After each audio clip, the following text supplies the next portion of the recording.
नमस्कार, स्वागत है आपका हमारे इस विशेष बुलेटिन में। मैं हूं रेशमा आपके साथ और मेरे साथ है मेरी सहयोगी बीना सिंह। आइए हेडलाइंस पर नजर डालते हैं। असम दौरे के दूसरे दिन प्रधानमंत्री आज नामरूप में अमोनिया यूरिया उर्वरक परियोजना का शिलान्यास करेंगे। शहीद स्मारक क्षेत्र जाकर असम आंदोलन के शहीदों को भी करेंगे नमन।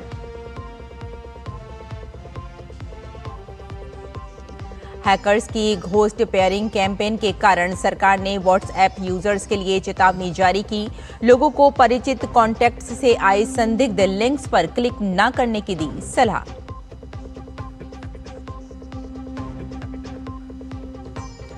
अमेरिका ने वेनेजुएला के तट से एक और तेल टैंकर को जब्त किया। वेनेजुएला ने कहा अमेरिका ने दूसरी बार की तेल टैंकर की चोरी और अपहरण।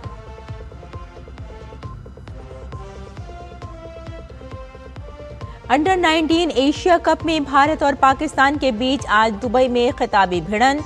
भारत 9वीं बार कप जीतने के इरादे से मैदान में उतरेगा।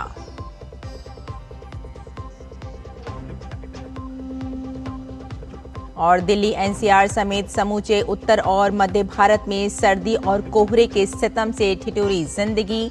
जम्मू कश्मीर और लद्दाख में आज कई स्थानों पर भारी हिमपात होने के आसार।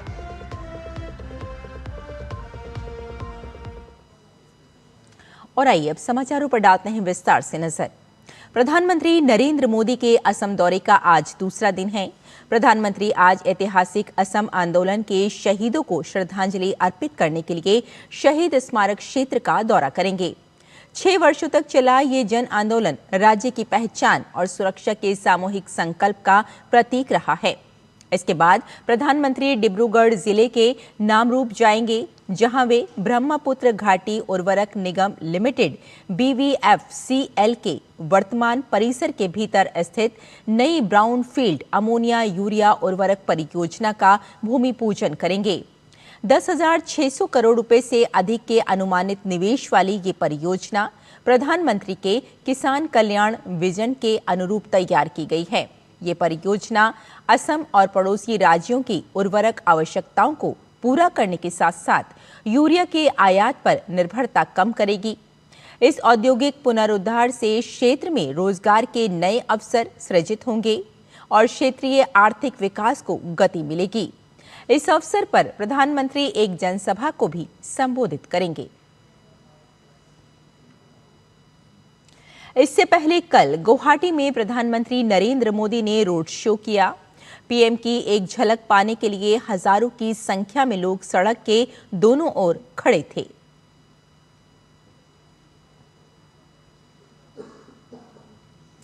और बांग्लादेश में जारी अस्थिरता के मद्देनजर त्रिपुरा के मुख्यमंत्री डॉक्टर माणिक साहा ने पुलिस को पूरे राज्य में सोशल मीडिया गतिविधियों पर कड़ी निगरानी रखने का निर्देश दिया है। राज्य की कानून व्यवस्था की स्थिति पर समीक्षा बैठक के बाद पत्रकारों को जानकारी देते हुए डॉक्टर साहा ने कहा कि पुलिस को स्पष्ट निर्देश दिए गए हैं कि असामाजिक तत्व राज्य में सांप्रदायिक सद्भाव को भंग न करें, विशेषकर बांग्लादेश की अस्थिर स्थिति को देखते हुए। सीएम ने कहा कि त्रिपुरा 3 तरफ से बांग्लादेश के साथ अंतर्राष्ट्रीय सीमा साझा करता है, इसलिए उच्च सतर्कता आवश्यक है। भारतीय सुरक्षा एजेंसियों की तैयारियों पर विश्वास व्यक्त करते हुए मुख्यमंत्री ने कहा कि किसी भी अप्रिय घटना से प्रभावी ढंग से निपटने के लिए सभी आवश्यक उपाय किए गए हैं। इलेक्ट्रॉनिक्स और सूचना प्रौद्योगिकी मंत्रालय ने एक चेतावनी जारी करके बताया कि घोस्ट पेयरिंग नाम के एक साइबर कैंपेन का इस्तेमाल व्हाट्सएप अकाउंट के हैक करने के लिए किया जा रहा है। मंत्रालय के अनुसार साइबर अपराधी बिना किसी सत्यापन के पेयरिंग कोड का इस्तेमाल करके व्हाट्सएप के डिवाइस लिंकिंग फीचर के जरिए अकाउंट को हैक कर रहे हैं। ये धोखाधड़ी आमतौर पर तब शुरू होती है जब आपको किसी जानकार नंबर से फोटो भेजा जाता है और इसे देखने की अपील का मैसेज आता है। इस मैसेज में एक लिंक होता है जो फेसबुक जैसे प्रीव्यू के साथ आता है और आगे फोन नंबर से जुड़ी एक वेरिफिकेशन प्रक्रिया की ओर ले जाता है। मंत्रालय ने बताया कि इस तरीके से साइबर अपराधी को बिना पासवर्ड या सिम स्वैप किए पीड़ित के व्हाट्सएप अकाउंट का पूरा एक्सेस मिल जाता है। मंत्रालय ने लोगों से संदिग्ध लिंक पर क्लिक नहीं करने के साथ साथ बाहरी साइटों पर कभी भी अपना फोन नंबर दर्ज नहीं करने की सलाह दी है। उत्तर प्रदेश में सड़क दुर्घटनाओं पर रोक के लिए मुख्यमंत्री योगी आदित्यनाथ ने बड़ा कदम उठाया है। अगले साल 1 से 31 जनवरी तक पूरे प्रदेश में सड़क सुरक्षा माह मनाया जाएगा। ये अभियान 4 ई मॉडल यानी शिक्षा, परिवर्तन, इंजीनियरिंग और इमरजेंसी केयर पर आधारित होगा। मुख्यमंत्री ने साफ कहा कि सिर्फ चालान नहीं बल्कि आदतन नियम तोड़ने वालों के लाइसेंस जब्त और वाहन सीज किए जाएंगे। उन्होंने सड़क सुरक्षा को जन आंदोलन बनाने पर भी जोर दिया है। वेनेजुएला और अमेरिका के बीच तनातनी एक बार फिर बढ़ती हुई नजर आ रही है। दरअसल अमेरिका ने अंतर्राष्ट्रीय जल क्षेत्र में जहाज से तेल ले जा रहे वेनेजुएला के तेल टैंकर को दूसरी बार जब्त कर लिया, जिसके बाद वेनेजुएला ने अमेरिका पर तेल टैंकर की चोरी और चालक दल के अपहरण का आरोप लगाते हुए इस कृत्य की निंदा की। वेनेजुएला के उपराष्ट्रपति डेल्सी रॉड्रिगेज ने इसे लेकर एक सोशल मीडिया पोस्ट किया, जिसमें लिखा कि इस चोरी के लिए जिम्मेदार लोगों को छोड़ा नहीं जाएगा। साथ ही लिखा कि इस तरह की गंभीर घटनाओं के लिए जिम्मेदार लोगों को अपने आपराधिक व्यवहार के लिए न्याय और इतिहास के सामने जवाब देना होगा। काराकास ने कहा कि इन कार्रवाइयों की रिपोर्ट संयुक्त राष्ट्र सुरक्षा परिषद, अन्य बहुपक्षीय संगठनों और सरकारों को दी जाएगी।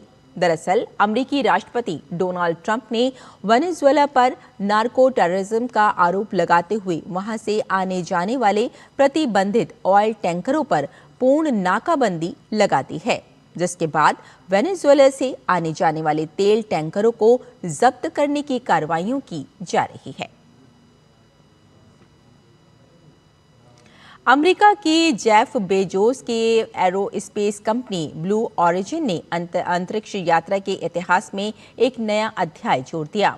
कंपनी ने पहली बार एक व्हीलचेयर उपयोगकर्ता मिकेला बैंथोस को अंतरिक्ष की अंतर्राष्ट्रीय सीमा कार्मन रेखा के पार भेजकर ऐतिहासिक उपलब्धि हासिल की। जर्मन एरोस्पेस इंजीनियर मिकेला बैंथोस 2018 में माउंटेन बाइकिंग दुर्घटना में घायल हुई।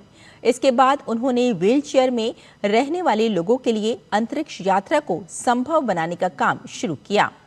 मिकेला बैंथोस ने अपने 5 अन्य सहयात्रियों के साथ टेक्सास से उड़ान भरी। कुछ मिनटों के सूक्ष्म गुरुत्वाकर्षण के अनुभव के बाद सभी ने पैराशूट की मदद से सुरक्षित उतराव किया। अंडर 19 एशिया कप के फाइनल में आज भारत का सामना पाकिस्तान से होगा। भारतीय टीम इस मैच को जीतकर खिताब अपने नाम करना चाहेगी। आयुष महात्रे की अगुवाई वाली भारतीय टीम ग्रुप ए के सभी मैच जीतकर तालिका में शीर्ष पर रही। वहीं पाकिस्तान को ग्रुप चरण में एकमात्र हार भारत के हाथों मिली थी और ये टीम तालिका में दूसरे स्थान पर काबिज है। इससे पहले भारतीय टीम ने शुक्रवार को सेमीफाइनल में श्रीलंका को 8 विकेट से हराकर फाइनल में पहुंची। वहीं दूसरी ओर पाकिस्तान ने गत चैंपियन बांग्लादेश को हराकर फाइनल में जगह बनाई।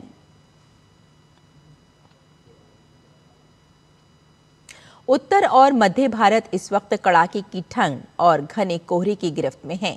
पूर्वी उत्तर प्रदेश, झारखंड और बिहार में आज भी शीतलहर जारी रहने का ऑरेंज अलर्ट जारी किया गया है। दिल्ली, उत्तराखंड, हरियाणा, चंडीगढ़, पश्चिमी उत्तर प्रदेश, उत्तरी मध्य प्रदेश और बिहार में आज घना कोहरा छाया रहने की आशंका है। उत्तर प्रदेश के 21 जिलों में घने कोहरे और भीषण ठंड को लेकर रेड अलर्ट जारी किया गया है। मौसम विभाग ने कुछ इलाकों में विजिबिलिटी 0 तक पहुंचने की चेतावनी दी है। हालात को देखते हुए हापुड़ में 12 तक के सभी विद्यालयों में 23 दिसंबर तक अवकाश घोषित कर दिया गया है। ठंड और कोहरे के इस दौर में लोगों को सतर्क रहने और अनावश्यक यात्रा से बचने की सलाह भी दी गई है। इसके साथ ही मौसम विभाग ने पश्चिमी हिमालयी क्षेत्र में अगले 3 दिन तक हिमपात का अनुमान व्यक्त किया है। जम्मू कश्मीर और लद्दाख में आज कई स्थानों पर भारी हिमपात होने के आसार हैं।